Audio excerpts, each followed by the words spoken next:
가지구나. 요즘 라디오를 한번 듣는데 어떤 남자가 어떤 여자가 결혼하게 된 동기를 말하는데요. 그 부인 되는 사람 이름이 김희순이야. 결혼 후 아내가 남편에게 왜 나와 결혼했냐고 물었더니 당신 이름이 내가 가장 좋아하는 김희순과 비슷해서 결혼했다는 거예요. 안 웃어요, 여러분들. 나는 이거 혼자 읽고도 웃었는데. 아니, 김희순이라는 사람은 김희순이가 참 이뻐요.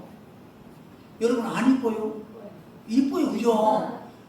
그 사람 이름이 비슷해서 결혼했다는 거야. 참 황당무계한 일이죠. 결혼 전 한 번은 만나서 아무 뜬금없이 신랑이 김희순 씨에게 묻더래요. 부모님 고향이 어디예요? 라고 물었어. 그랬더니 여자가 경북 상주라고 했더니 그 남자의 얼굴이 환해지면서 중얼거리기를 천생인연이구만 라고 하는 것입니다. 그게 왜냐고 했더니 김희선 씨 부모의 고향이 경북 상주라는 거야. 이 정도 되면요, 알면 참, 그러니 우리 천생인연이 있다는 거예요. 그렇게 우기는 거예요, 그냥. 그리고 얼마나 김희선을 사모하고 사랑했던지 결혼 날짜도 김희선 생일날 하고 결혼 후 축하 케이크에 촛불을 끄면서도 언제나 김희선을 축하한다며 축하하더래요. 여보, 그럼 나하고 살겠어? 봐, 대만 안 산다 그러지.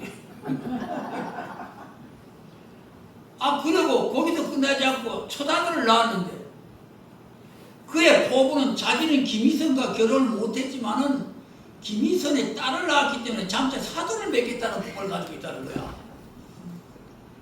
아내가 하도 얄미워서 신랑 보고 부자가 되어야 그런 집과 사돈을 맺지 라고 빈정대었더니 내일부터 야근할 거야. 참나 정말. 그래서 평생 야근해봐라. 김희선과 사돈 되라 라고 웃기는 실제 이야기를 들었습니다. 제가 왜 이런 우스운 이야기를 할까요? 세상 근심이 있고 마음문을 좀 열라고 지금 내가 이런 소리를 하는 거예요. 헛소리 비슷한 걸 하는 거예요, 이렇게. 오늘 말씀의 제목이 대적의 문을 치하라. 치하다는 말은 빼앗다는 말이에요, 이게. 열다라는 의미가 있습니다. 옛날 전쟁에서는요, 적의 성벽문이 열리면 끝장나는 겁니다. 전쟁이 끝났어요. 전쟁에서 가장 치열한 전투는 언제나 성벽의 문에서 일어납니다. 아무리 견고한 성이라도 성문이 열리면 끝장난 거예요. 여러분, 유명한 트로이라는 영화 봤어요? 안 보신 분도 많겠죠. 그 당시에 트로이라는 그 나라에는 난공불락의 성이 있었습니다. 도저히 적이 침입해서는 물리력으로는 부실 수 없는 그런 성벽에 완벽한 그런 나라였는데요. 그 나라의 왕자와 이 헬라 나라, 즉 그리스 있는 그 나라의 공주와 바람이 났다. 그러니까 둘이 도망을 쳐버렸어요. 둘이 도망을 친 걸 미끼가 돼서 헬라 나라가 트로이라는 나라를 공격하는 그 영화 내용이 트로이라는 영화예요.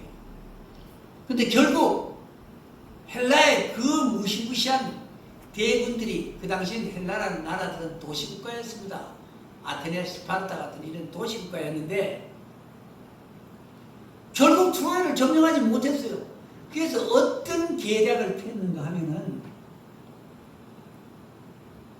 그 전쟁에서 이기지 못하고 바로 헬라 나라, 그리스 나라가 물러가면서 트로이라는 나라에 선물을 하나 합니다.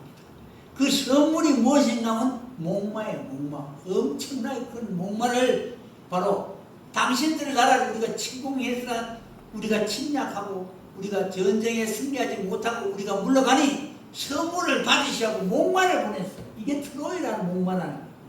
그 목마를 보내는데 그 목마 속에 뭐가 있어? 바로 헬라의 군인들이 거기 들어갔습니다. 그래서 헬라의 군인들이 바로 트로이에 있는 모든 군사와 그 백성들이 승리에 정말 토치해서 기뻐하고 술 마시고 노는 가운데 밤에 일어나서 바로 성문을 열어제쳐서 다시 물러갔던 헬라의 나라가 들어와서 트로이를 멸망시켰다는 이야기야.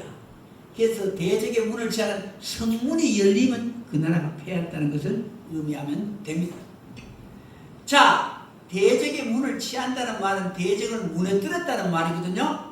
원수의 무릎을 꿇게 했다는 의미입니다. 오늘 말씀을 통해서는 여러분 마음속에 있는 대적 원수가 무엇이었든지 간에 그 대적의 문을 빼앗는 방법이 무엇인지 깨닫고 돌아가셔야 돼요.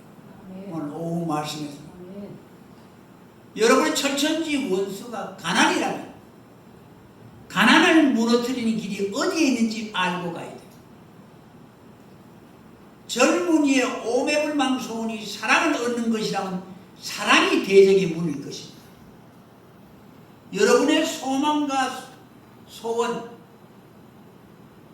누가 무엇이 막고 있습니까? 막고 있는 것이 바로 대적의 문입니다. 본문의 배경은 이 에스더란 성경의 배경은 이스라엘 백성이 포로로 잡혀갑니다. 즉 첫 번째 남쪽 유다가 586년에 망하는데요. 첫 번째 바로 남쪽 유다를 멸망하게 한 나라는 바로 바벨론이라는 나라예요. 오늘날의 이라크예요. 이라크. 자, 이라크인데 이 이라크가 계속해서 이스라엘 백성들을 노예를 잡고 있었는가 하면 바로 이 이라크도 바로 바벨론 제국도 그 다음 제국 페르시아 제국, 즉 오늘날 이란입니다. 페르시아 제국이 멸망해요. 그렇게 해서 그 첫 번째 왕이 고레스라는 왕이었어요. 그 왕이 하나님 앞에 꿈에 명령을 해서 페르시아 왕 고레스에게 남쪽 유다 나라 백성을 다 되돌려 보내줘라. 빼앗은 것 다 되돌려 보내줘라. 이렇게 해서 1차, 2차, 3차에 걸쳐서 바로 바벨론 포로되었던 바벨론이 포로되었다가 바벨론이 페르시아에 망하고 뭐 페르시아의 노예가 되어버린 거야. 남쪽 유다 백성들이. 그런데 페르시아 고레스 왕은 하나님의 명을 받고 어떻게 이스라엘 백성 유대 백성들을 다 1차, 2차, 3차에 걸쳐서 다 반환시킵니다. 다 되돌아가게 하고 바벨론 제국에서 성전에 있던 모든 기명들, 그릇이나 귀한 모든 물건들을 다 되돌려주게 됐어요. 이럴 때 바로 페르시아 왕이었던 아하수에로 왕일 때 일어난 일입니다. 뭐 역사적 이야기의 배경을 여러분들 얘기해봐야 5초 만에 잊어버릴 거니까 어쨌든 관계없이 저는 또 이 설명을 해야 돼요. 이 설교를 하기 위해서는 이 배경이 반드시 역사적인 배경이기 때문에 저는 역사적인 배경을 목사들은 알아야 돼요. 이게 성경이 어떻게 기록되어 있는지. 자, 이렇게 해서 아하수에로 왕 때 있었던 이야기가 에스더서입니다. 바로. 자, 이스라엘 백성은 나라가 망한 후에 바벨론 제국의 포로로 잡혀가 노예로 살았는데 바벨론 제국은 페르시아 제국의 멸망을 당함으로 자연적으로 이스라엘은 페르시아의 포로의 노예가 되었습니다. 노예의 삶으로 암울한 시대임에도 불구하고 하나님의 간섭하심으로 에스더라는 이 노예가 바로 아하수에로 왕의 왕후가 됩니다. 왕후가. 이거는 노예로서 그때 페르시아 제국은 얼마나 컸는가 하면 127도, 오늘은 뭐 남북 합쳐서 10m밖에 안 돼요. 그 당시에 페르시아 제국은 저 아프리카 인도까지 다 페르시아 제국이었어요.